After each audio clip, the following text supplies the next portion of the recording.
Kaweesi olwaleero abadde alambula emirimu poliisi gyekola mu kibuga wabula kimubuuseeko bw'atuuse mu bitundu ebimu ng'abasirikale be tebasobola kunnyonnyola mirimu gye bakola era okukakkana ng'abakyusizza. Speak up and relax.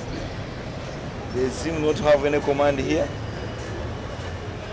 And I'm disappointed. The one officer in charge is unable to explain. So, and this man should be promoted to be in charge of leadership, to lead some at a certain level. Because you can see he's confident and he knows what he's doing. Instead of parading this one who cannot even talk. You get it? You rather have these customers who know what to do. We promote them to be officers and this one to get out of Kampala.